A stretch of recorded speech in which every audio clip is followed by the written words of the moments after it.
Olá, pessoal! Hoje eu vou entrevistar uma das grandes personalidades de Jaboticabal, vereador por 4 mandatos, advogado criminalista. Com vocês, Dr. Mauro Sensio.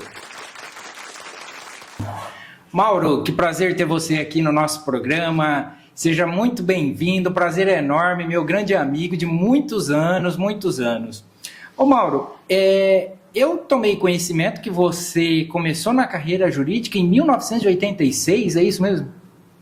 O prazer é todo meu de estar aqui com o Dr. Alamar, essa figura maravilhosa. Posso dizer, no interior da minha alma, do meu espírito, meu amigo.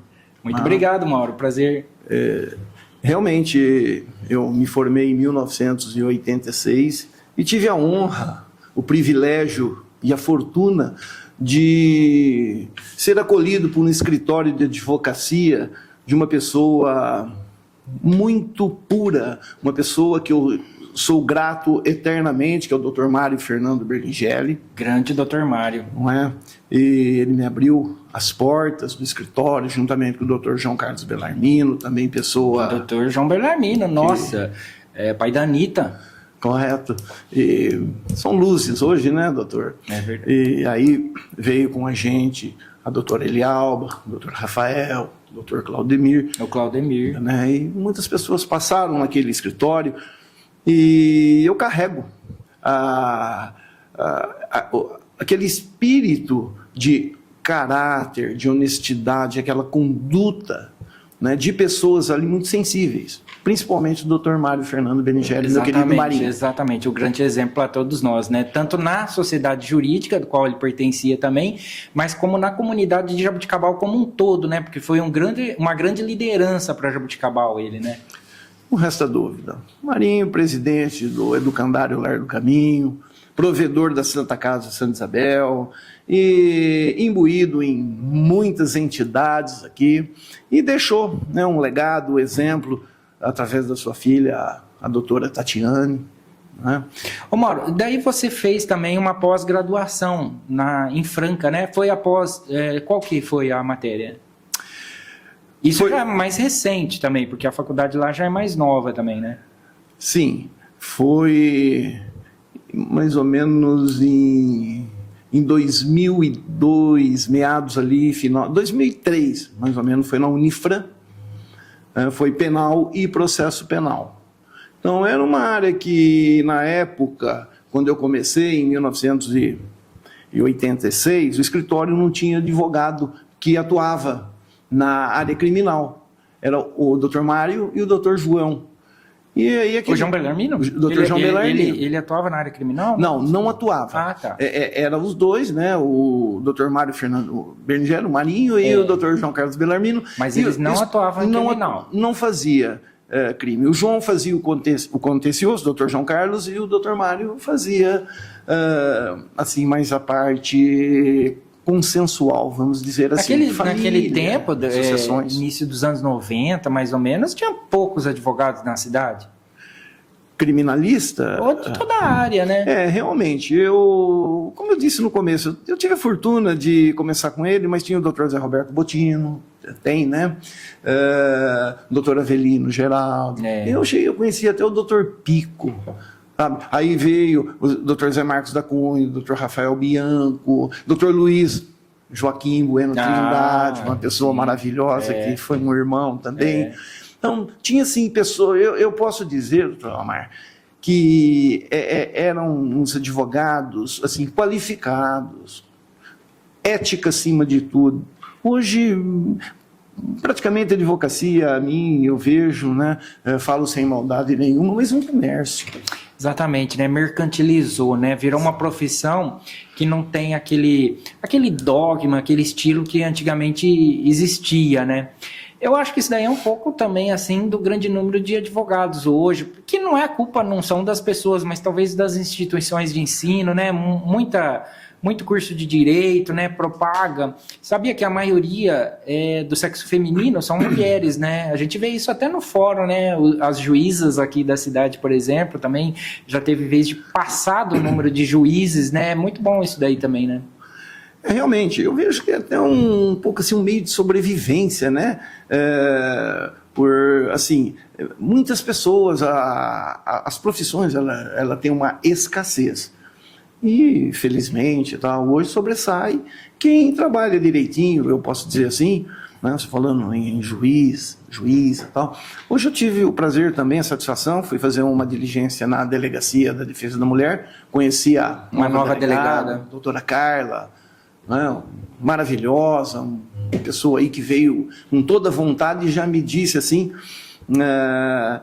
a escrivã, né, muito delicadamente me apresentou ela e ela falou, eu estou aqui, já gostei da cidade, estou amando essa cidade, isso é que nos enaltece, que nos orgulha e deixa a gente feliz. Eu sempre ouvi da comunidade jurídica que Jaboticabal era uma cidade muito gostosa para trabalhar, para exercer a profissão tanto da advocacia quanto os outros ramos do direito dentro do fórum, por exemplo, que assim, porque todos se dão muito bem, né? Diferente de algumas outras cidades, por exemplo, que tem bastante conflito entre advogado e juiz, ou grandes cidades que daí nem tem esse tato, esse laço entre esse tipo de profissional, né?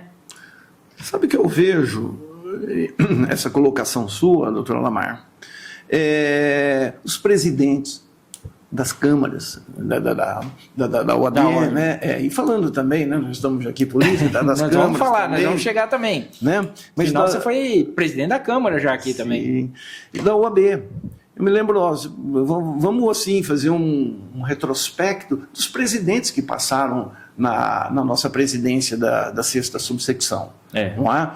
Do nosso tempo, Dr. Jenner, Dr. Zé Roberto Botino, Dr. Zé Nelson Borsari, Francisco Cassiano, enfim, e Dr. André, aí veio o Dr. Paulo César Talarico, agora Sérgio Campi. E sem olvidar, né, de Vossa Excelência, que fez um trabalho que eu sempre deixo como um marco registrado, a sua conduta como presidente da 6ª subsecção, né, vamos dizer assim, que naquela época fez um trabalho muito assim, eficaz, muito presente, levando a OAB à Câmara Municipal na época, aquela homenagem de 90 anos, de 80. No meu tempo foi o aniversário de 80. De 80 o André já do Dr. André, correto. A sua foi de 80 anos e dali 10 anos foi agora, em 2021. 2021, né? Foi 2022, o doutor André fez 90 anos. Então, isso que é importante. Não é o doutor André fazendo 90 anos, não. O doutor André Botino como presidente da ordem, como presidente os 90 anos da entidade. Representando, claro, lógico. Senão, eu 80, o André 90, muito bem acabado. E para fazer uma retificação, eu faço isso com todo o carinho, né, registrei na Câmara o passamento do doutor Anelo Raimundo, este decano, não é, que viveu e conviveu com a gente. E ele certos nomes a gente não esquece da advocacia, né? Eu lembro de Paulo Braga, doutor Argel, doutor Anelo, como é que chamava aquele que morava na Ponte Seca? Norley. O Norley, meu Deus, como eu pude esquecer. O Norley, Toreira Maia, é inesquecível, né? É saudoso demais, né? O Dr. Dalso, inesquecível, Dalso, né? Zé Nelson Borsari. Não, Zé Nelson, você falou. Dalso, né? Dalso, inesquecível, né? Inesquecível. E eu também, sempre, onde eu estou, assim, quando eu converso sobre advocacia, que é um papo muito gostoso, né? Eu sempre não deixo de comentar, de dizer como está o nosso querido Dr. Williams Turco. Isso. Williams Turco. Está muito bem, né? Um decano também, acho que é o advogado mais antigo de Jaboticabal hoje. Pode ser, né? Eu acho que antes era o Anelo, agora deve ser ele, sim. Bem possível, né? O Anelo faleceu com 101 anos de idade, né? A OAB dele, se eu não me engano, era número 12.000. Para ter ideia, hoje o número de inscrição dos advogados novos passa de 500 mil, que é 530 mil, 540 mil. Doutora Anela era 12. E o doutor Ricardo Coletes era 7 mil e pouco. Doutor Ricardo. 7 mil e pouco. Ô Mauro, mas antes da tua carreira jurídica, você também trabalhou muito tempo aqui numa grande empresa de Jaboticabal, na Stephanie, não foi isso? Trabalhei na Cerâmica. Na Cerâmica Stephanie. Quanto tempo você ficou lá? Eu fiquei aproximadamente lá na cerâmica, entrei lá em 1975, não é? E deixei a cerâmica... Entrou bem novo lá. Sim, foi aproximadamente 11 a 12 anos. Uhum.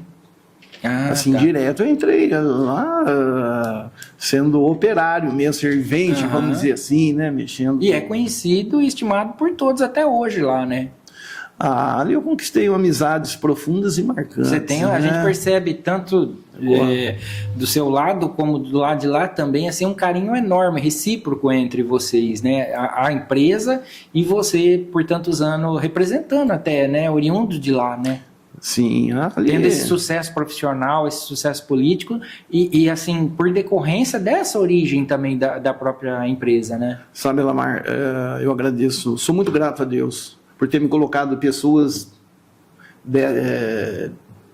desse tipo, dessa conduta, como o seu Mário, o seu Rubens, o seu Nilo, o seu Jaime, Ulisses Morello, Pajé, e Bolero, dentre tantos outros, que eles foram tudo para mim, eu devo tudo a eles. Um dos primeiros empregos, comecei no Basilar em 74, rápido, né? Acho que foram 7 meses, e depois já fui para a Cerâmica Stephanie. E ali foi o seu Mário, eles me deram um apoio, me deram condições para eu poder estudar, o seu Ulisses Morello. Então, para mim, ali foi, uma família. Mas antes da gente chegar na sua carreira jurídica e na sua carreira política, você também tem uma afeição muito grande pelo futebol, pelo Jaboticabal Atlético. Conta um pouco pra gente a respeito disso daí. Como é que você... Eu sei que você joga ainda semanalmente, mas já teve até mais capacitado. Como é que funciona isso? Olha, futebol, eu acho que eu vim de outros planos, talvez, né? Se isso já foi um Neymar. Não, eu sempre gostei, né? Bem criança mesmo, a minha avó, a Dona Maria, mãe do meu pai, ela lavava roupa pro Jaboticabal Atlético, eu não lembro isso, mas isso ficou. Então, quando eu era muito, assim, criança, eu já ia lá na Marechal Deodoro, com o meu avô, e aquilo ali ficou. Eu sempre brinquei de bola, eu joguei. E aí, joguei também no Amador do Jaboticabal Atlético, e foi em 1996 que o Atlético passava por uma situação muito precária, né? Acho que tinha caído, estava para cair. Pior do que recentemente? Recentemente, assim, não pior, porque estava disputando o campeonato, né? Jogando ainda. Mas a gente jogava todo sábado lá no sítio do Adilson Martins. Então era o Forcinetti, o Nenê Forcinetti, o Zé Carlos do Fórum, né? Zé Carlos Costa, o Luiz Joaquim, e nós tínhamos uma turma bacana mesmo. E o Deidei começou a jogar no Jaboticabal Atlético, o Adilson assumiu lá a presidência, eu comecei como vice. Trindade e tudo, tesoureiro. Aí nós mudamos depois no ano seguinte. Vocês fizeram parte da diretoria, da diretoria, então, eu não sabia. Não, fizemos parte. Eu fui tesoureiro, nós fomos campeão. Quem que era o presidente na época? O Adilson Martins. O Adilson. Então, aí nós fizemos aquela arquibancada agora, que, né, desmancharam, mas tirou aquela... Já desmanchou mesmo? Parece que não. Tava não meio... desmanchou, tá desmanchando. Não, a arquibancada antiga, sim, foi feita uma isso. nova, porque precisava, para disputar o campeonato, aumentar. E nós tivemos um impasse muito grande numa permuta com o Jaboticabal, com o estádio, com a Basilar, né? Seria ali na 15 de novembro, saindo ali para a via de acesso, e não foi possível, não é? E foi um atraso muito grande na vida esportiva de Jaboticabal. Você acha que ainda hoje existe a possibilidade de levantar o Atlético? Sei que o prefeito tem uma ideia aí, não sei detalhes. O prefeito, ele não mediu esforços, não é? Para ele conseguir o estádio de volta. O estádio não, a área, vamos dizer assim, porque ali, se o poder público não assumir aquilo ali, não fazer fica daquele jeito. E ali é palco de pessoas viciadas, de drogadição, de problema de sexo, sanitário, de dengue. Ao lado do tiro de guerra, na formação de jovens. Então ali seria a intenção do prefeito, do professor Emerson, né, como a Câmara também, que nós votamos, fazer uma revitalização. Mas as pessoas falam, Jaboticabal Atlético ali, é muito difícil, até pode fazer treinar, pode fazer... Ali, para a prefeitura, pode colocar uma área de esporte, pode trazer shows, pode fazer até shows, não, mas locar por alguma coisa e deixar um negócio bem assim... Mas bonito. aquilo lá foi arrematado, Foi. né? Por um particular, acho que por decorrência da Justiça do Trabalho, né? Mas a prefeitura foi feita uma permuta agora. A Teve Câmara uma aprovou transferência e uma troca, é verdade. Então... Eles vão trocar a área do Jaboticabal Atlética por outra área. Já foi assinado isso aí? O particular, o comprador particular lá, o dono da área, o antigo dono, já aceitou? Já chegamos, tá tudo certo. Então, já legal. fizemos um alinhamento. Boa notícia, então. Então ali realmente pode, se não for um estádio, porque é difícil estádio, né? Assim, o porte de Jaboticabal, mas se não for um estádio, um memorial, uma área de lazer, você falou uma revitalização. Certo. É porque hoje, para disputar um campeonato, tem que atender às exigências da Federação Paulista de Futebol. E tem que ter escoamento em todos os lados, etc. E ali ficou... Já ficou travado, Então, não que o Jaboticabal Atlético não possa fazer alguns amistosos, não pode treinar... Manter o nome. Isso, manter o nome. Mas é um avanço para o Jaboticabal na área do esporte. Mas nós somos atleticanos mesmo, de coração. Tá. E como é que... o que te fez seguir a carreira do direito? Porque você não tinha nenhum parente, nada ligado ao direito para ter esse empurrão? Não, eu não tive isso, mas eu sempre gostei. O ser humano, eu vejo desde criança, eu me prezo muito pela vida e pela liberdade. Então, em filmes que a gente assistia, naquela época, eu tinha amizades também com, por exemplo, com advogados, assim, quando eu trabalhava na cerâmica, e sempre achei essa profissão da advocacia maravilhosa, assim, me imantava meu coração. A gente não gosta de injustiças, né, que realmente sobrecai as pessoas mais simples. Então eu sempre tive esta coisa de, assim, imparcialidade, gostar de jogar sempre dentro das quatro linhas. Sei lá, eu acho que é coisa de alma mesmo. E olha que você estudou num tempo que não existia tanta liberdade assim no país, né? Década de 80, bem meados da década de 80, naquele tempo, a gente tava falando aí, você deve ter começado... 82. Em 82, a época nem da... 1981 eu comecei. Então ainda era o final ali, mas aí pegou parada dura ali, né? O curso era de 4 anos naquele tempo, 4 anos. 4 anos eu fiz na FADISC, e naquela época, olha só como que foi o avanço, né? Chamava-se assim de um curso que faria em finais de semana. E eu trabalhava demais, era muito difícil, não é? E aí nós fizemos tinha vários, o doutor Domingos Totino estava saindo já da faculdade, o doutor Senem, tinha bastante gente na época, né? E eu comecei, e aí o MEC interviu a faculdade, aí teria que frequentar mesmo.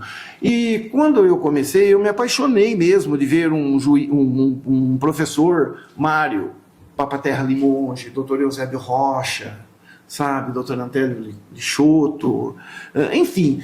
Esse Limonge, será que ele é parente daquele ex-presidente? Ex-presidente do tribunal falecido já. Não, nós demos título para ele, lembra que nós fizemos? O presidente do tribunal, exatamente, isso. Lá para 2012 mais ou menos, eu acredito que foi o título. Nós conhecemos bastante, uma pessoa iluminada, vamos dizer assim, né, doutor Alamar? E, poxa vida, então foi assim, sabe, foi gostar mesmo da liberdade, gostar da imparcialidade, da justiça, e aí você vai convivendo, você Mauro, isso aqui, do jeito que você fala, assim, isso é que te atraiu até com mais ênfase para o Tribunal do Júri? Porque a tua atuação principal hoje me parece que é no Tribunal do Júri, é isso? Eu sei que você tem uma história de tribunal, é isso que você precisa contar aqui pra gente. Realmente, né? Quando eu estava fazendo faculdade, eu assisti aquele júri do Ivo Morgante em São Carlos, até o doutor o cunhado do Rafael, o Dr. Morello, ele que presidiu, de um lado era Márcio Tomás Basto, de outro lado era o Dr. Valdir Troncoso Pérez. Esses nomes, para quem não entende, é só doutrinador, gabarito alto aí. Exatamente, pô. Então, o Dr. Rafael, ele conseguiu a senha, nós fomos lá, assistimos. E aquilo ali foi, sabe, é uma coisa de outro mundo. Você vê uma pessoa assim, um ser humano falar do direito, falar da vida em sociedade, por que aconteceu, dos oprimidos, dos opressores, você está entendendo? Então, é uns debates que é inesquecível. Aí você vai lendo, não é verdade? Você vai lendo os ícones do direito, vamos dizer assim, né? Que nem, por exemplo, Nelson Bria, entre outros, né? Delmanto, exatamente. Então foi isso que assim, me alavancou. E o Dr. Mário Fernando Bernigelli, é uma pessoa que ele tinha uma facilidade de se expressar, de propagar, de falar. O Dr. Mário, ele falava em qualquer lugar, assim, no ramo do direito, como o professor Valdemar Martins falava, assim, em qualquer lugar. Ele é vamos dizer, um poeta. Então, ele já tinha essa facilidade. E no escritório não tinha, assim, era poucos advogados criminalistas aqui em Jaboticabal. Pelo que eu me conheço, Junqueira de Araraquara, que vinha fazer júri aqui, João Cunha de Ribeirão Preto, era assim, os advogados de renome no júri, ou do júri. E aqui fazia muito pouco, começou, que eu me lembro, o Dr. Blaulio fazia muito pouco, o Dr. Nelson John de Biagi. O Paulo Braga já. O Dr. Paulo Braga fazia, o Dr. Nelson era dos mais expressivos no júri. Aí depois veio o Dr. Mário Macri, o Dr. Braulio Monte fazia muito pouco, e o Dr. Mauro Mendes fez poucos também. O Dalcio chegou a fazer? O Dalcio também. Fazia, né? Também fazia. E ali no escritório não tinha quem fazia a área criminal e tal, e eu não me lembro se foi em 1993, eu falei pro Dr. Marinho, ele falava para mim, o advogado para se realizar tem que fazer um júri. Eu falava para ele, eu até falava, a gente brincava, Marinho, eu não consigo fazer isso, bom, eu me sinto uma vontade de estar lá dentro, mas eu não tenho ainda. Não. Ele falava assim, o cavalo passa arriado uma vez só, monta nele. Aí surgiu um júri, ele pegou e falou, eu vou com você. Eu nunca esqueço desse júri. Foi um homem ali do Zagalo que, por infelicidade do destino, ele matou um outro homem, família pobre, muito pobre, foi de graça. E o Marinho, eu falei, o Marinho é assim, né? Eu vou fazer. Ele pegou e falou, eu faço contigo. Aí nós fomos lá no local, vimos. E na época, o promotor era o doutor Edivar. Era um amigo da gente. Antigamente, promotor, juiz, eles iam lá no churrasquinho nosso, lembra? E tinha assim uma afinidade entre advogado e juiz e promotor. E o doutor Edivar, sabe, uma pessoa muito, um espírito muito assim, vamos dizer, elevado. E ele falou, não, eu falei, doutor, eu vou fazer, mas eu não sei, eu tô meio assim. Ele falou, não, é normal, vamos fazer sim. Né? E eu conversei com ele. Aí, começou o júri, ele falou assim para mim, não, esse júri tá tranquilo. Aí eu falei pro Marinho, doutor Marinho, eu não sei não, mas o caso aqui tá para absolvição. Mas será que ele vai pegar forte? A gente pensa assim, né? Aí ele falou, não, eu vou pedir a condenação e tal, e começou, mas eu vi que ele falava e dava uma olhada assim pro Marinho, eu falei, cara, e era um caso de legítima defesa. Aí no final? Aí no final ele pediu a legítima defesa. Ele me deixou eu estudar, acho que 10 dias no júri. Então foi assim que começou. É isso também, assim, né? Para atuar no tribunal do júri, seja pela exposição, seja pelo conhecimento, seja até especialmente até para fazer a boa defesa, o advogado deve atuar, estudar muito ali, tanto a questão jurídica, mas especialmente os detalhes do processo. É isso, Mauro? Realmente, é um proselitismo, é a forma como você vai pensar e como você vai falar. Tá entendendo? nesta colocação há um déficit muito grande, assim, de mente, de raciocínio, porque você tem que saber e você tem que, né, entender e saber. Você pensa e saber o que você vai falar, porque a palavra é fundamental. Você não pode sair fora do processo. E a gente se E tem aquelas regrinhas que não pode falar determinadas coisas que consta lá, tipo, ler partes do processo, determinadas partes do processo, que causa nulidade. Mas houve uma melhora muito grande, porque antes... Essa reforma foi boa, né? Foi muito boa, acho que foi em 2008, se eu não me engano, não me lembro. Sim, que, né, o júri hoje, a forma de quesitar e abertura, né, dos votos, chegou no quarto, já resolve, né? No quarto voto, se já tiver a maioria, já não precisa levantar os 7 votos, justamente porque daí ia desconfigurar o sigilo das votações. Exatamente, né? Um 7 a 0. Se fosse uma unanimidade, né? Exatamente, aí então ficaria muito... Hoje não poderia existir isso, né? E também... Para mim, o que facilitou mais aí, estudando, é a questão realmente dos quesitos, né? Os quesitos eram muito difíceis, até para o juiz elaborar os quesitos ali na hora de fazer a votação, era muito difícil, ficava coisa para trás, era o que dava nulidade em processo, né? Agora ficou muito mais simples, né? Agora não tem muito segredo. Porque o primeiro é materialidade, autoria, materialidade, absolve, o júri absolve, depois o terceiro quesito, que é clemência, né? E eu tive a oportunidade de fazer júri quando na lei antiga ainda. Eu cheguei a fazer também. Você cheguei. E eu posso dizer até com orgulho, eu nunca tive assim um 7 a 0 quando eu... que é menosprezo. Porque a gente procura, Lamar, nós já fizemos júri junto, não arguir uma tese inviável, você está entendendo? E porque se a gente perder ou ganhar o júri, né, isso aí faz parte. Questão de justiça também, a gente não é verdade. Mas a gente analisa o processo e nem tudo pede absolvição. A gente pede uma redução de pena. E outro ponto também que seria bom a gente conversar, porque talvez as pessoas não entendem, é quando você trabalha como assistente de acusação. Assistência de acusação. Assistência de acusação, para quem não está entendendo, é assim, de um lado a gente tem a acusação, que é realizada pelo promotor, e do outro lado a gente tem a defesa, que é realizada por um advogado. Seja um advogado contratado pela própria pessoa que está sendo acusada, seja um advogado que o governo, que o Estado determina, vai ser tal advogado. Tem regras para isso e tudo mais.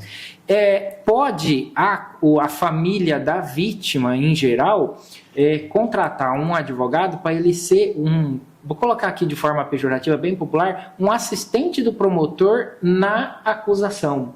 Ou seja, ele vai ser o assistente de acusação. Conta um pouquinho sobre isso, Mauro. Você já foi assistente de acusação? Eu lembro que o Marinho foi. Eu sempre fui com o Marinho. Nós fizemos várias assistentes de acusação, eu e o doutor Marinho, e eu também fiz sozinho. E foram acontecimentos que marcaram de uma forma triste e dolorosa na cidade. Exatamente, isso que eu ia falar, né? Geralmente se tem assistente, mas nem sempre, mas não é regra, mas assim, eu lembro dos principais casos marcados na cidade de Jaboticabal, casos graves que deu repercussão integral na cidade e que daí sim, quando foi para o júri, teve assistência de acusação, os casos mais graves de Jaboticabal. Foi sim, eu participei, se não me engano, em 2000, um caso que entristeceu a população, a cidade, vamos dizer assim, 3 crianças. Esse eu assisti, eu lembro do Marinho. Então foi eu e o doutor Marinho, né? Eu lembro. Isso foi eu não me recordo, foi... Eu acho que foi final 2001. Foi 2001? Foi 2000, acho que o fato foi 2001. Certo? Aí depois vem outro, teve um caso aí, um comerciante, né, dono de uma casa. Mauro, e o caso do falecimento do Dr. Taro, que você trabalhou nesse caso, que foi o delegado aqui em Jaboticabal, infelizmente assassinado dentro da cadeia pública municipal? Doutor Almar, isso aí foi muito bom, a gente fazer essa colocação até. É o seguinte, politicamente, sabe, tem pessoas que olham de um lado negativo. Eu nunca, na minha vida, jamais iria defender uma pessoa que havia cometido uma coisa tão grave, tão cruel, como neste caso, né? Até porque eu era vereador e nós estávamos fazendo um trabalho forte para não deixar vir CDP aqui na nossa cidade. Eu e o doutor Adelso, nós fomos para São Paulo, falamos com o Furocaba, se não me engano, para fazer em Guariba, em outra cidade, menos Jabuticabal, Secretaria de Justiça, né? Isso, na Secretaria de Justiça. Secretaria de Justiça e Cidadania. E na época, o município que construísse um presídio, eles dariam uma escola, uma coisa, e o doutor Adelso era contra isso. O que aconteceu naquele fatídico dia lá foi o seguinte: houve as rebeliões, etc. Naquele tempo, não, já começa errado, né? Foi em 2006. Tinha cadeia municipal, cadeia pública, isso, né? Foi em 2006. Municipal não, eu falo municipal porque era no município, mas não tinha nada a ver, não era mantida pelo município, né? Só se tivesse alguma parceria ali na alimentação, não me lembro. Mas, assim, era de responsabilidade do governo do estado, a própria cadeia, né? Sim. Da Secretaria Então, aí já começa errado, né? Porque você vê, naquele tempo, vamos supor, uma cadeia era mantida pela Secretaria de Justiça, não era pela Secretaria de Administração Penitenciária igual é hoje. Então, essa reforma nessa administração, nessa regra administrativa do Estado de São Paulo foi muito boa, né? Sim. Que foi acabando, ainda não acabou 100%, mas está acabando com as cadeias públicas, e concentrando tudo em CDP, que tem centro de detenção provisória, que tem uma segurança maior, um ambiente propício para aquele tipo de trabalho que é realizado, né? Eu frequentei bastante a cadeia aqui. Eu lembro. E daí eu lembro assim que pela falta de manutenção parecia uma masmorra, né? Sim. Era uma coisa assim horrível. Né? Tanto de falta de, sei lá, vou falar aqui tecnicamente, de vigilância sanitária, né? De higiene básica, pintura. Tudo bem, mas a gente só tem ali a escória da sociedade. Não é bem assim.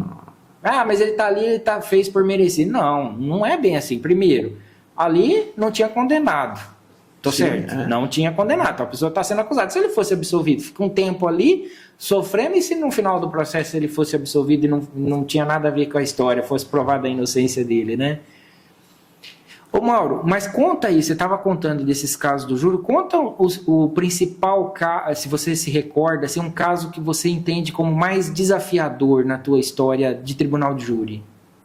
Tá. Então, esse caso aí, só para mim concluir, que envolveu política, etc. Quando aconteceu tudo, nós recebemos um telefone e que tinha acontecido, eu com o ex-prefeito, o José Carlos Ori, nós fomos dar a notícia. Que devia ser o primeiro mandato dele, né?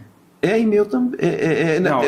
O meu era o segundo. Aí nós fomos na casa dele, era dia das mães, nós avisamos tal, e fomos lá pro local, né, lá na cadeia. Não, no pronto-socorro lá, nós fomos lá, conversamos, ainda, ele falou, olha, coloca aquela grade, ora e tal, etc. E aí, o que aconteceu? O doutor Emerson, se não me engano, era o delegado. Tanto ele, acho que, se não me engano, ele pediu exoneração. Exato, eu lembro dele. Uma pessoa maravilhosa. Maravilhoso. Então, o que ele fez? Ele chegou para mim e para o doutor Colmar. Para mim, falou, doutor Mauro, eu preciso que o senhor acompanhe esse flagrante. Eu falei, eu não posso fazer isso. Como que eu vou? Ele falou, não, se o senhor não fizer isso, eu não tenho quem faça, eu tenho que soltar todo mundo. Se o flagrante ser um advogado neste momento aqui vai causar nulidade, eu tenho que... E aí, eu me lembro, eu falei para o doutor Comarzinho, né? Eu falei, olha, ô Júnior, o doutor Emerson está pedindo, vamos contribuir.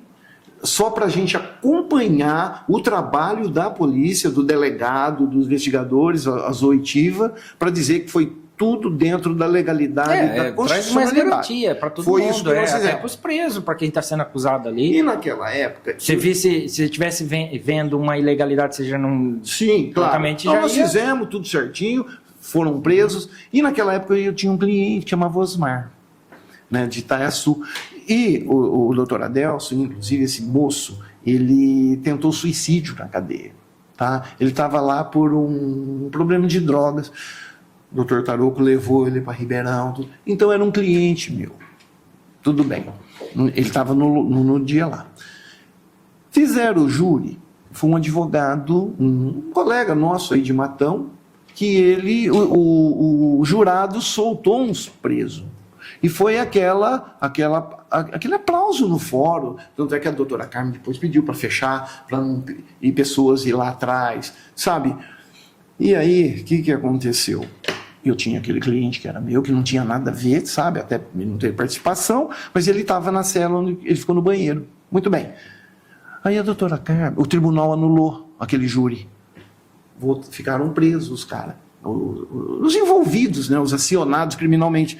E a doutora Carmen, ela pediu para mim fazer. Ela falou, Mauro, doutor, eu vou precisar que o senhor faça o júri. Até ela deu uma entrevista. Eu falei, doutora Carmen, mas eu estou pensando aí de fazer ir para prefeito, candidato, naquela época, 2012.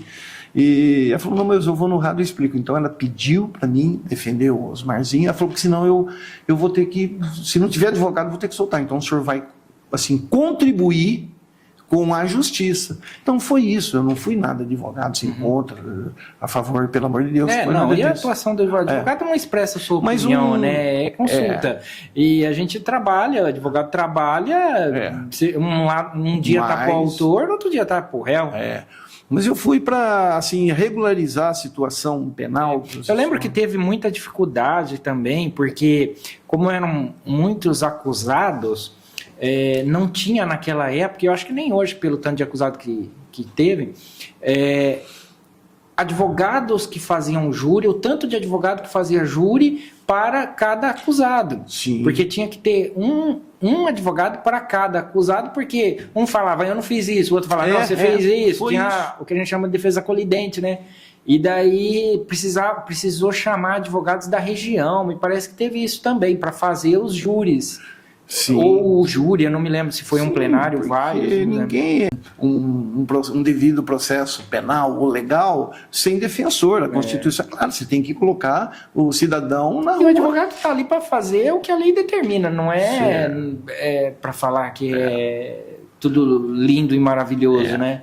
Agora, pode falar. Não, pode falar. Você falou um júri que assim, né? Eu também trabalhei na assistente de acusação com a doutora Dinan. Este último aqui, que aconteceu ali na casa noturna, vamos dizer assim, né? Envolveu aí comerciante da cidade, um comerciante que abalou colega nosso. Então ali eu trabalhei também como auxiliando o foi assistente de acusação. Isso. Mas as suas participações principais foram, talvez nesses casos, de grande repercussão municipal. Mas eu lembro, até por conhecimento, que as suas principais atuações e conquistas do Tribunal de Júri foi atuando como defesa. Como defesa. Né? E aí, de defesa, teve algum caso que te marcou, mais desafiador? Todos os casos são, né? É sempre complicado, a gente tem que estudar, o advogado tem que estudar muito e tal, mas você lembra de algum caso assim que teve, ou uma tese mais diferente do que negatória de autoria, alguma coisa assim? Olha, como você disse, foram muitos, né? Mas eu defendi uma pessoa que ela foi acusada, né, de ter ceifado a vida do marido e tal, e ela foi absolvida também, né? Até a gente, por questões éticas e tal, né? Foi público, o júri.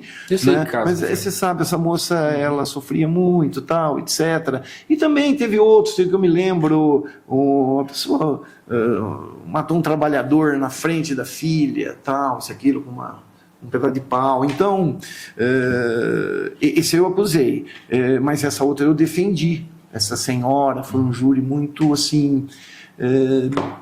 dizendo, é emocionante de ver o que ela passou, né? Para ela chegar o caso a este social, limite. né? É interessante, assim, a gente se emociona e entra até pensando nessas picuinhas da sociedade, assim, né? Nesses entretenimentos ali que acontecem com as pessoas, mas analisando juridicamente é tudo frio pra gente, pro advogado atuar, né? Porque atua de acordo com a lei, né? Eu fiz mais de 100 júris, assim, muito mais. Né? Muito mais. E graças a Deus, né, a gente teve sucesso, porque acredita no trabalho, trabalha de acordo com as legalidades. Então Ô Mauro, mas antes da gente entrar na sua carreira política daqui pra frente, no nosso assunto, eu tenho que lembrar aqui, o pessoal já me cobrou, porque eu esqueci de falar no início, do nosso patrocinador, que é a agência de marketing e publicidade Aveloz. A agência de marketing e publicidade é sediada aqui em Jaboticabal, pessoal muito gente boa, eu conheço eles, Mauro, agência...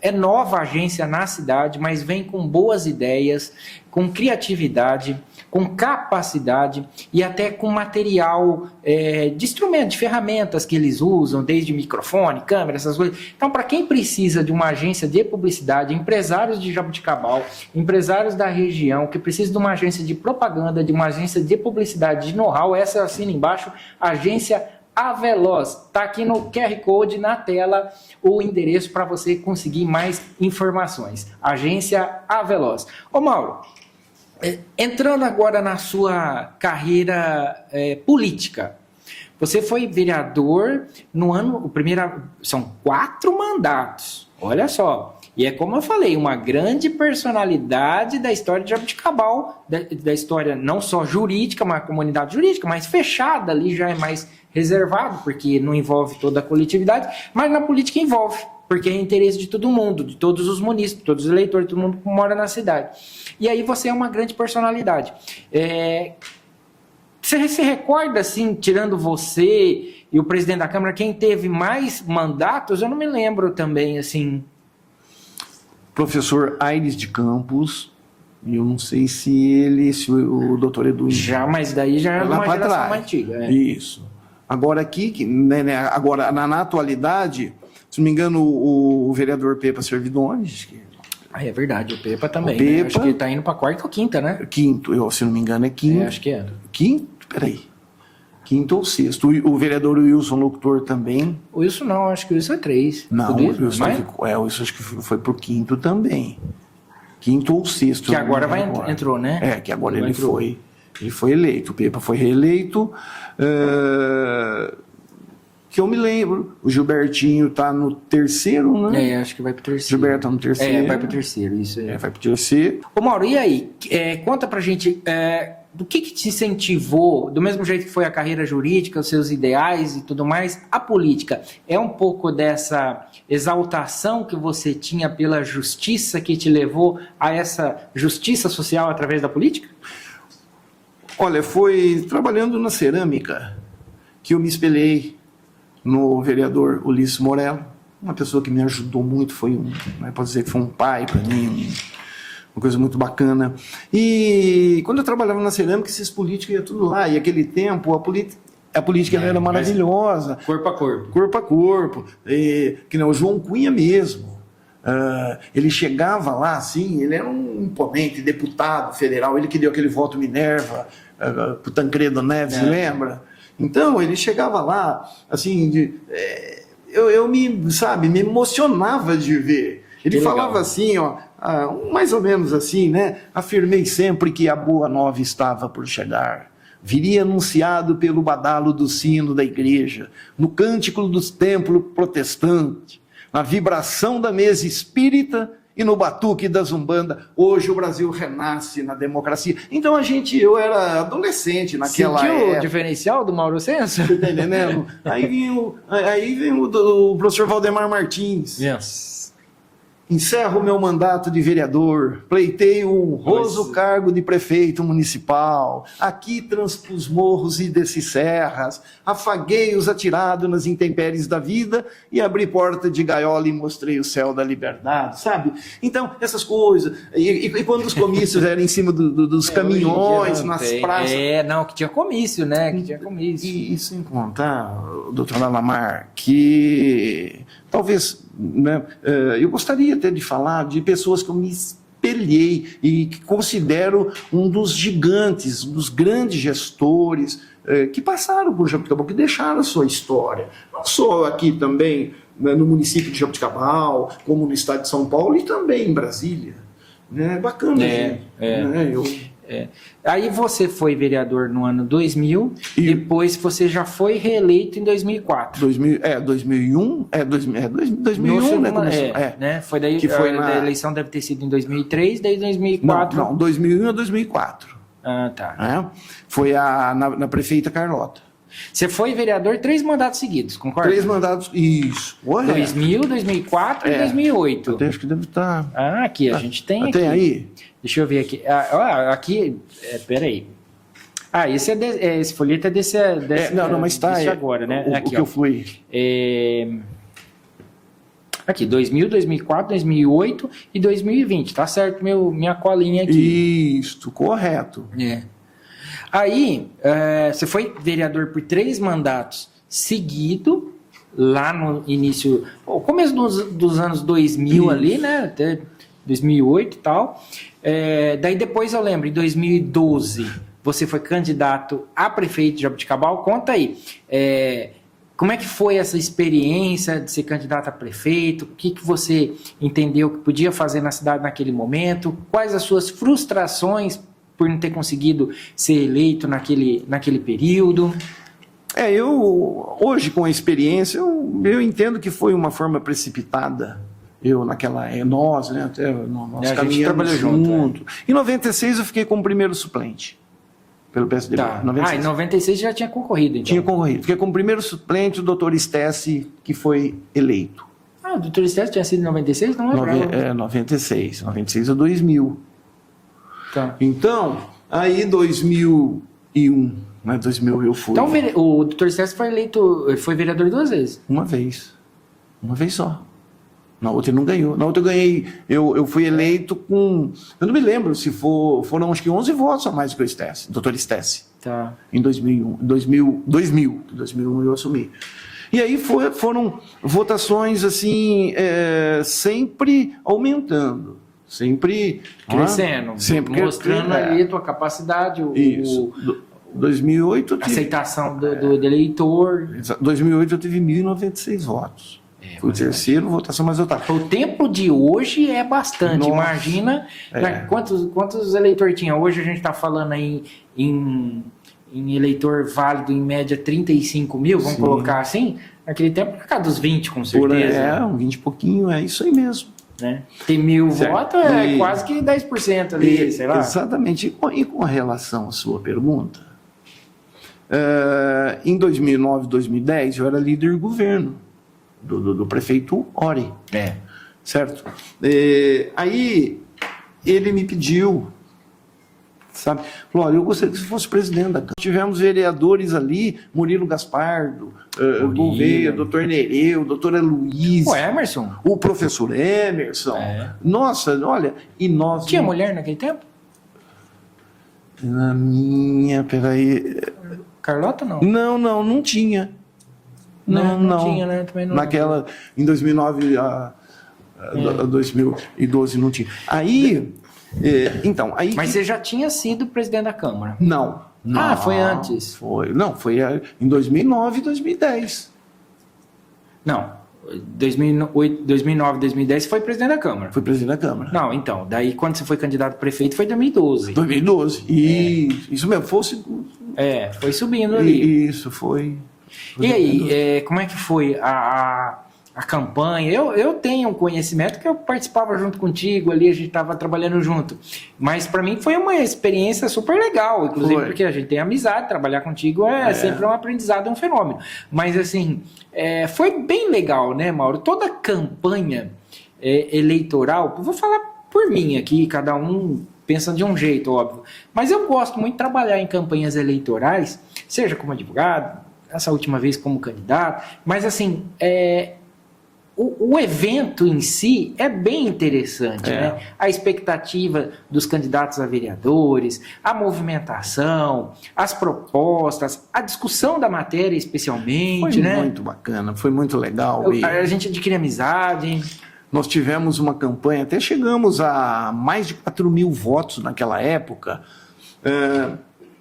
O nosso querido amigo inesquecível Dr. Raul, ele foi eleito. Porque o que ocorreu naquela época? O ex-prefeito, ele apoiou. Isso. E naquela época, hoje ainda mantém-se, né, esta habitualidade, mas já está perdendo, que, se não me falha a memória, saiu o professor Bacarim. Então, naquela lá, acho que disputou contigo o Bacarim, tenho certeza, lembro. Raul, o Pepa. O Pepa. Você, o Raul e tinha mais um, não tinha? Eu acho que eram 5. Eu acho que o Pepa que foi o... Não, o Pepa a gente falou. Foi o Raul Bacarim, eu, o Emerson e o Pepa. Ah, o Emerson. O Emerson? O Emerson não, foi. O Emerson foi. Na tua? Opa! Foi na tua com a vice Renata? Foi. Ah, não lembrava. O Emerson, eu não sei se ele ficou em segundo ou terceiro. Ah, deve ter sido segundo, né? Deve ter sido, foi o Emerson. Eu acho que ficou então o Raul, o Emerson. Não, acho que foi o Bacarim que ficou em segundo. Será que não foi, não? Acho que naquela foi o professor Bacarim. A gente não lembra, né? Então, mas foi muito bacana. Nós fizemos, eu me lembro, nós fizemos o vereador na coligação Roberto Raimundo. Verdade. Fizemos uma campanha bacana. Raimundo. E naquela época, no final, o pessoal, eles, né, seguiram assim uma situação, não, vamos dizer assim, uma direita, né, que seria o Raul.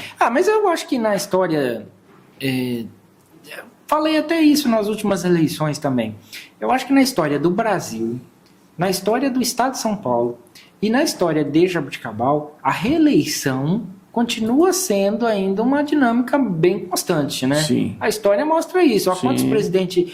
na minha vida, quantos presidentes passou? Muito pouco, pelo tanto de ano que eu já vivi. Né? Então, assim, demonstra a reeleição. A gente teve Fernando Henrique, a gente teve Lula quantas vezes, né? Então a gente fez... Exato. Daí, no estado de São Paulo, não precisa nem falar, Geraldo Alckmin tantas vezes. E até no município, a gente teve reeleição, acho que por 3 vezes do prefeito Ori, agora 2 vezes do Emerson, 2 vezes da Carlota, ou seja, a reeleição é histórico, né? É uma constante ali, né? Você acha que essa reeleição é um comodismo do eleitor? Ou ele está mesmo ali acirrado, comprometido ali, vendo o compromisso do gestor reeleito?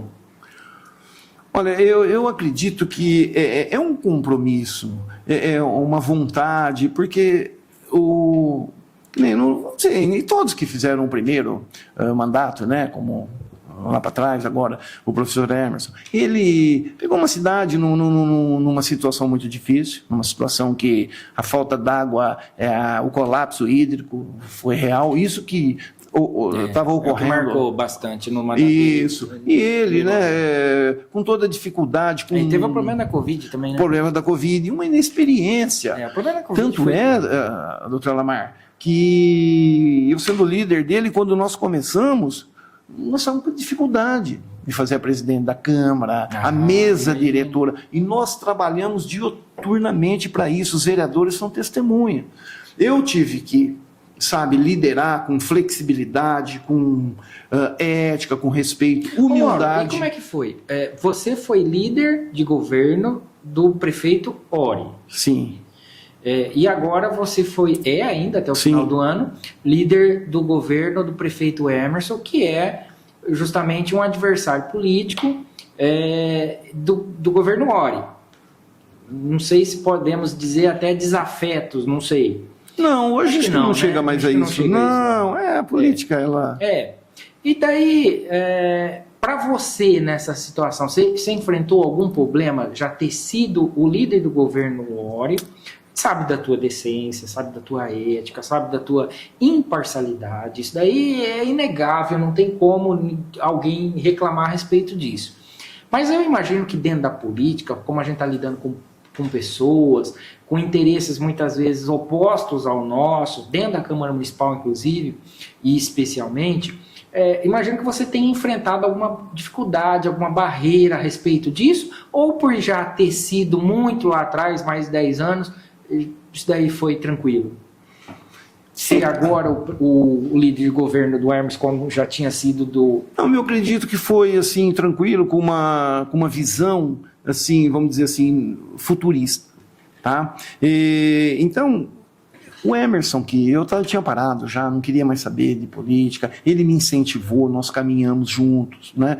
Ele foi vereador quando eu era presidente da Câmara, então ele estava precisando mesmo.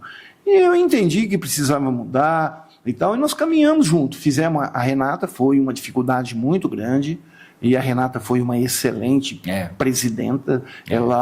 Daí nós conseguimos ser a mesa diretora. Né? E depois, logo no terceiro, né, e quarto ano, eu peguei e já tive uma visão, porque na realidade lá para trás, veja bem, o líder do governo, o que ele tem que fazer? Ele tem que elaborar, aprovar, encaminhar os projetos, estudar, ver direitinho. Eu era presidente da Comissão de Justiça e Redação e eu precisava ter a maioria na Câmara. Eu, assim, juntamente como líder, né, para o Emerson. Então, o que eu fiz? Eu olhei como o doutor Edu e o Gilbertinho, ele era do MDB, eu tive uma visão assim, eu pensei, eu falei, olha, rompeu, politicamente falando, o doutor Edu com o Ori. Isso aí foi público e notório. Não tinham mais assim aquela habilidade, aquela conversa bacana e tal, porque há desgaste. Simpatia política. Simpatia política. Certo? Então eu peguei e falei o seguinte, porque o doutor Edu, quando eu fui conversar com ele, ele pensou que ele seria, que eu iria falar que ele seria o presidente da Câmara no começo. Eu falei, não, você vai sentar lá embaixo, eu sei, eu te contei, comigo, e eu preciso reciclar, e vamos dar apoio para os meninos que estão começando agora, Ronaldinho, Gregório, enfim. E no terceiro ano a gente apoia. E quando aconteceu isso, a gente estava vendo que já havia, politicamente falando, um desgaste da situação, né, com relação ao vereador Jonas e o vereador Paulo Henrique. A gente estava vendo que havia esse desconforto, vamos dizer assim. Tanto é que resultou que, né, eles deixaram de ser situação e foram oposição, e eu respeito isso, né, são meus amigos, são meus colegas, tanto é que agora o Jonas ele retorna, e a política é dinâmica por isso. Política e economia, né, cada hora está de um jeito, a gente nunca só sabe que eu o futuro. penso que tem que ter ética e respeitar. Né? Então foi isso que aconteceu. Eu não senti dificuldade nenhuma, para mim foi tranquilo, né? Tive muito desgaste, isso aí eu tive mesmo, até por falta de experiência política, né? Da nossa administração, assim, porque o prefeito, o Emerson, ele é uma pessoa, sabe, Alamar, eu digo com toda sinceridade, até hoje eu falo com toda propriedade, ele pode ter os defeitos como nós temos, mas ele é um cara, que eu posso dizer, ele não tem dolo, ele confia nas pessoas.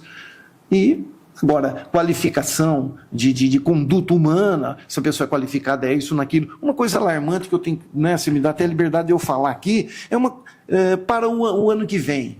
É uma coisa que preocupa muito. Começou errado, começou com totalmente fora da realidade. Um arcabouço financeiro de receita totalmente complicada. É a nossa Previdência. O CEPREM é Previdência do Funcionário Público Municipal. Exatamente. É muito preocupante. E o Emerson, principalmente com o Tiago, até com o Gestal, eles fizeram, não medir esforço, mas se agora a Câmara tem que colocar, fazer audiências, até audiências, nem vou te falar pública não, com pessoas técnicas de alta qualificação, respeitando todos aqui, nosso, você sabe muito bem disso, não vai ter condições. Né? Então, o CEPREM é uma situação muito difícil para a próxima legislatura, e também essa falta d'água na nossa cidade, que o professor Emerson, ele já amenizou, porque isso aí já vem há muitos e muitos anos, então ele tem aqui agora. E outra coisa, tomar cuidado também, eu sempre falo isso, agora eu estou deixando, né, o legislativo, eu não, né, eu sou o primeiro suplente, mas tem que tomar muito cuidado com esses projetos que vêm com regime de urgência, sabe? Então tem que se alinhavar mais, assim, porque desgasta muito o corpo dos vereadores, projeto que vem em cima da hora que talvez a gente não está preparado. E, assim, vamos dizer, a rapidez que querem fazer. E tem que tomar muito cuidado, porque hoje, você sabe, o Tribunal de Contas ele é ortodoxo, ele é rigoroso, o Ministério Público está em cima, então, sabe, tem que pensar nisso. E a própria população também, né, assistindo mais às sessões da Câmara, entendendo Exatamente. mais. Antigamente não tinha tanta publicidade igual tem hoje, né, nas sessões da Câmara, seja até pela transmissão pelo YouTube, né? Exatamente. Ô Mauro, e nesse assunto do CEPREM que você estava falando, você acha que essa vai ser, então, a maior dificuldade do próximo governo? Eu vejo que sim. É alarmante porque envolve muitos funcionários públicos, né, vamos dizer assim, que fazem tão apreensivo, né? E tão apreensivo, né? Com essa situação. Exatamente. E vamos falar em gestor público, né? O professor Emerson, ele está indo com o AME, está fazendo na saúde, na educação, esses cursos profissionalizantes, na área da cultura, da segurança, você chegou mais agora investigadores, delegados, enfim, ele se preocupa muito com isso, com a área da saúde principalmente, mas eu vou falar o seguinte, é alarmante, como eu disse, tem que contratar... Você acha a situação do CEPREM alarmante, é isso? Está nesse nível? Está nesse nível. Tá, e porque já o prefeito já melhorou e bastante aquele programa dos aportes, dos herdados, entendeu? Mas é muito preocupante. Teve uma legislação também, uma lei nova esse ano, que alterou não sei o quê. Sim, e para você mexer na Previdência, e não é só a nossa aqui, não. Não, o CEPREM... isso daí é preocupante. Para tudo. Você acha que vai chegar um momento em que não vai ter como, e o funcionário público municipal, não aquele que já está no jogo, porque eu penso que já tem direito adquirido, mas os novos funcionários públicos, ou até, sei lá, de repente até os que já têm direito adquirido, vão ter que ser transferidos para o INSS, migrados para o regime geral, desse regime especial que eles vivem hoje, que é o do CEPREM, regulamentado pela lei municipal, eles vão ser transferidos para o regime geral, que é o federal? Então, você acha inevitável isso? Esse é um caminho? Olha, poderá ser. Está entendendo? É por isso que nós estamos conversando aqui, que a preocupação agora precisa estudar, né? não precisa com profissionais de alta qualificação. Não é fazendo audiências públicas, porque cada um tem opinião. E é que nem o doutor Edu fala, ele também funcionário e tal. Ele fala, vai ter que mexer e vai doer no bolso assim, porque para você regularizar vai ter que tirar algumas coisas, mas tem que ser dentro de uma proporcionalidade. É igual a terceirização, né? Chega um momento que a gente precisa, o poder público precisa contratar um particular para exercer o ofício, para exercer aquele serviço, porque o funcionário público ele gera mais gastos por conta dos direitos todos que tem, e o poder público não consegue sustentar isso. Exatamente. Porque é simples, é uma regra. Receita e despesa. Déficit e superávit. Então, o prefeito ele não vai poder medir esforços e juntamente com a Câmara e com pessoas, volto a dizer, especializadas, para pegar aí, logo agora, não é? Porque o Gestal é uma pessoa muito inteligente, eu nem sei quem qual será... Né, se vai ter alteração de vai secretário. Exatamente. Porque a gente está falando que é o mesmo prefeito, mas é um novo governo, sim, de 4 em 4 anos. Exatamente. Encerram-se os compromissos firmados e agora renovam outros, né? Outros é a política, né? Não é verdade? Então eu estou falando isso aqui não é com um tom de desabafo e com uma preocupação muito grande. Não é verdade, é uma preocupação muito grande com nós. Eu acho que porque funcionários. A gente pode chegar num momento assim de sindicato se envolver, de fazer até mobilizações, quem sabe, espero que não, mas greves a respeito disso, porque assim, se o funcionário público não vê expectativa ali na sua aposentadoria, imagina, né? Então isso daí vai gerando ali aquele desânimo no serviço, uma má prestação de serviço, de repente, isso daí é preocupante realmente, muito. Né, Mauro? E também, né, aproveitando, o prefeito tem investido, sim, mas tem que massificar mesmo cursos profissionalizantes em áreas, vamos dizer assim, diversas, não é? Dando oportunidade de trabalho, novas empresas, etc. Ô Mauro, você, lá em 2012, você concorreu ao cargo de prefeito. Agora, você acabou não sendo reeleito, que já ia para se fosse eleito, para o 5º mandato, né? Ou seja, a política está ali enraizada com você pelo menos há 25 anos ali, ou mais até, porque você falou que foi candidato em 96, né? Então é mais de quase 30 anos aí. Você acha que existe a expectativa de você tentar, seja um cargo do executivo ou um cargo do legislativo futuramente? Isso ainda acende ou você já ficou meio desanimado? É normal a gente ter esse desânimo quando não é reeleito. Você já passou por isso, tem experiência também. Mas assim, é normal. Mas você acha que a chama ainda continua acesa? Olha, é que eu digo, o político corre nas veias. Eu sempre disse lá na Câmara, publicamente, que eu sou advogado. Isso aí é de mim, me manda minha alma dentro, né? Mas eu vejo assim que não dá para falar, eu vou desistir, até porque eu tenho que respeitar os meus eleitores e respeitar também a população de Jaboticabal.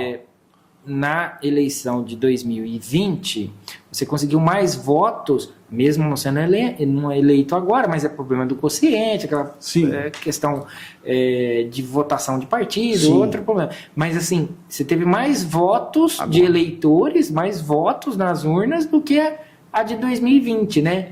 Eu tive um acréscimo, um aumento de 180 e poucos votos. Quase 30% da tua votação, ou seja, 1/3 a mais da tua votação de 2020. Foi em torno de 500, se eu não me engano, né? 496, agora eu tive 675. 700, então. Aproximadamente 700 votos. Então é uma votação expressiva.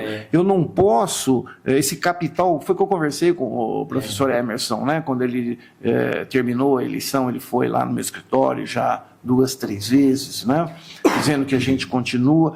E eu peguei e falei o seguinte, eu falei, eu sou advogado, estou tranquilo, em 2026, vou 40 anos desta profissão que me fez criar, estudar meus filhos, a minha vida, estou, graças a Deus, tranquilo. E advogado não aposenta, né? Advogado não aposenta. Eu só peço para Deus me dar o equilíbrio e a inteligência e a saúde, né? Também não vejo um advogado aposentado. Quando aposenta, acaba falecendo. Exatamente. Então, foi o que eu falei para o prefeito. Eu falei, olha, estou aqui, eu vou continuar reivindicando aos meus eleitores, aos meus amigos que precisam, e o que precisar, eu estou Nesse segmento, você ainda pretende, assim, sonha com alguma coisa para a cidade, por sua realização?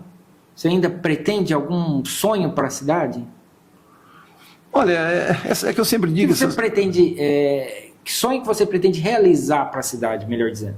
É uma cidade pujante, é uma cidade, eu gostaria de ver essa cidade prosperar a cada vez mais, que respeitem o dinheiro público, isso é muito importante, como o prefeito tem fazendo, com cuidado, com equilíbrio, você está entendendo? Com pé no chão, isso é muito importante.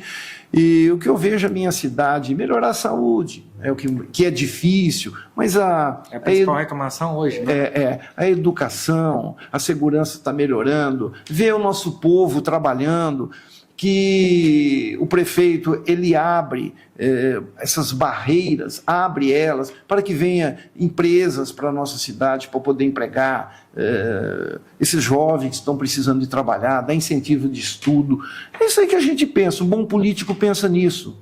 Não é verdade? E não, assim, pensar, às vezes, em algum interesse único, essas coisas todas. Vamos fazer, vamos ir. É isso que eu penso, ver minha cidade. Mauro, e como você gostaria de ser lembrado pela cidade?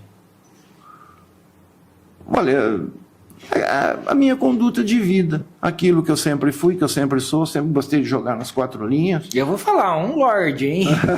Vou lembrado como um lorde. Não, eu peço a Deus sempre que me dê, como que eu disse, equilíbrio, e eu pauto dentro de uma conduta honesta, de comprometimento e, acima de tudo, humildade. Porque, o que eu posso te dizer? Eu tenho um coração, até eu sou suspeito, mas piedoso e indulgente. Eu gosto de pessoas, gosto de gente. Às vezes a gente é meio assim, não sorri, como às vezes, mas se uma pessoa me falar alguma coisa, tiver precisando de alguma coisa, eu procuro fazer, procuro realizar. Gosto de encaminhar pessoas, mesmo aquelas enviesadas nas veredas da vida, que às vezes cometeu um crime, um delito, vamos dizer assim. Tanto é, agora quinta-feira eu estou num júri aqui em Pirangi, muito assim, preocupante, sabe, um acidente de trânsito. Então a gente tem que procurar dar a mão a essas pessoas, como que eu falei, como que eu já disse no começo, ele foi opressor lá, hoje ele é oprimido. Não é verdade? Porque a pessoa de bem, ela comete deslize, comete infortúnios, não resta dúvida. Então a gente tem que estender a mão, a alma e o coração a essas pessoas e encaminhar, como eu já fiz, você já fez, filhos de amigos nossos que derraparam lá, enviesaram, mas hoje são pessoas do bem, pessoas que têm empresa, que dá empresa, que dá emprego, que trabalha. Isso que é mais importante. Então eu vejo uma cidade próspera e também eu gostaria de deixar aqui um político, ou os políticos que eu me espelho. Né? Jabuticabal, igual o professor na minha ideologia, né, no meu pensamento, professor Deiva. Esses foram 6 anos, esse deixou... Representou muito, né? Deixou um legado, né? Representou muito. E vamos dizer assim, no cenário nacional, eu sempre gostei, li muitas coisas do Juscelino Kubitschek. Outra lenda, né? Não é verdade? Então... Mas atualmente falta liderança no mundo, né? No mundo até, né? Está faltando. Eu vejo aqui em Jabuticabal. Se você parar, fazer assim pensar quem são os futuros políticos daqui 4 anos, 3 anos, 3 anos e meio. Falar daquele problema de reeleição que a gente falou, né? A gente sempre mantém e daí acaba tendo a falta de novos... Tá? Então, Alamar, essa pergunta que você fez por último, eu não deixo a política, porque politicar, a gente politica toda hora, é numa padaria, numa resenha, tomando café com meus amigos, que eu faço isso todas as manhãs. Uma mãe quando faz uma barganha com o filho. Exatamente. Né?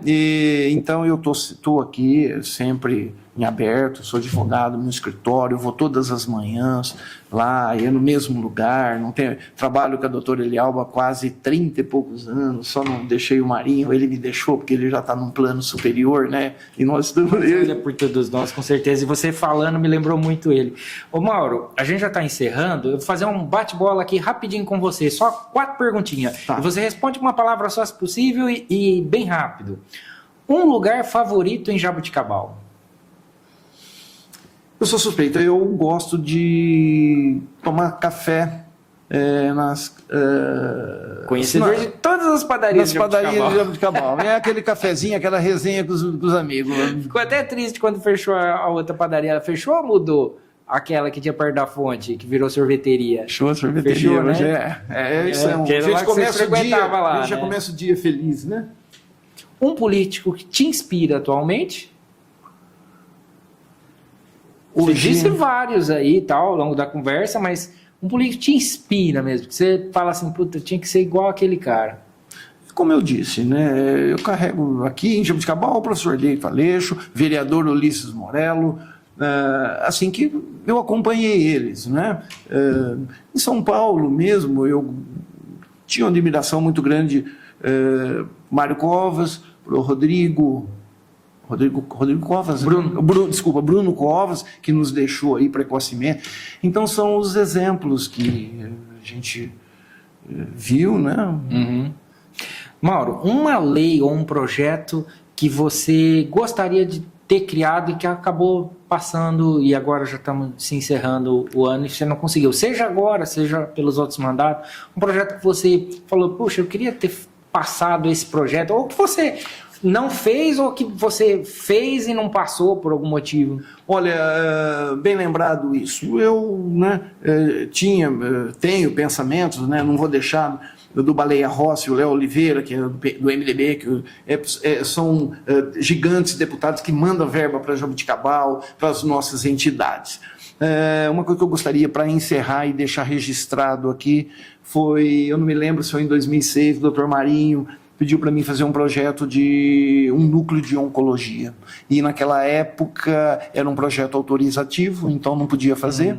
E eu fiz a indicação. E com o passar dos anos, quando eu fui presidente da Câmara, eu parabenizo toda a mesa diretora, todos os vereadores, né? Não vou falar em mim, né? Não vou falar eu, mas nós.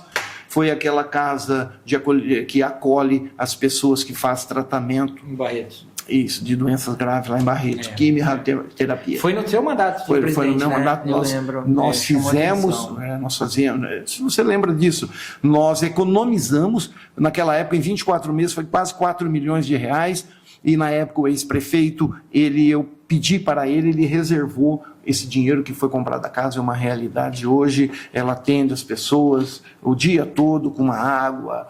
Né, é o pessoal que faz tratamento lá em Barretos, e daí o pessoal de Jaboticabal, que é deslocado para Barretos, e daí eles ficam nessa casa lá. Por quê? Durante o dia, né? Exatamente. Não dorme lá. Exatamente. Se for assim, preciso, dorme. O que ocorre? A van leva o pessoal, então faz a químio e a rádio no período de manhã e à tarde. E quem faz de manhã ficava esperando, né? Ficava esperando lá num lugar difícil. Hoje não. Hoje fez de manhã, vai lá na casa, fica com dignidade, com pessoas, tem algumas coisas lá que é uma casa maravilhosa. Que legal. Muito boa. Então isso não foi projeto, foi projeto, mas não foi lei, mas é uma realidade, e o prefeito, o professor Emerson, continua mantendo com toda a pureza de coração, de alma e de humanização. É isso aí. Mauro, quero te agradecer enorme, foi um prazer esse bate-papo, esse diálogo. Você é um grande amigo, uma pessoa que produz muito para Jaboticabal. Tenho certeza que você ficar fora aí os próximos 4 anos da Câmara, e você falou que tua casa é o parlamento, o Poder Legislativo, você já expressou isso, inclusive na tribuna, né? Sim, sim. E a gente percebe isso realmente pela tua história, por tudo que você nos relatou hoje aqui.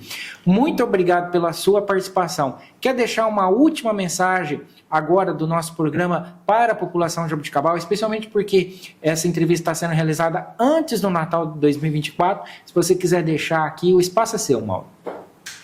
Alamar, eu retribuo carinhosamente, com todo respeito, as suas palavras, a consideração que nós sempre tivemos há anos, né? E amigos é coisa para a gente se guardar mesmo.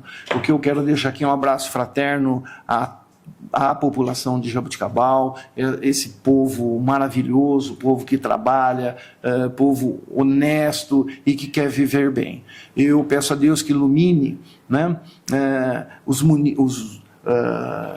o prefeito, os secretários, o parlamento, vamos dizer assim, o poder executivo e legislativo, e que todos tenham aí um excelente final de ano, e que Deus ilumine o caminho de todos com saúde, paz e prosperidade. É isso que eu desejo. Amém, Mauro. Muito obrigado pela tua presença. Pessoal, a gente encerra por aqui. Não esqueça de curtir, compartilhar e comentar aí no YouTube. Até o próximo programa. Muito obrigado. Até mais.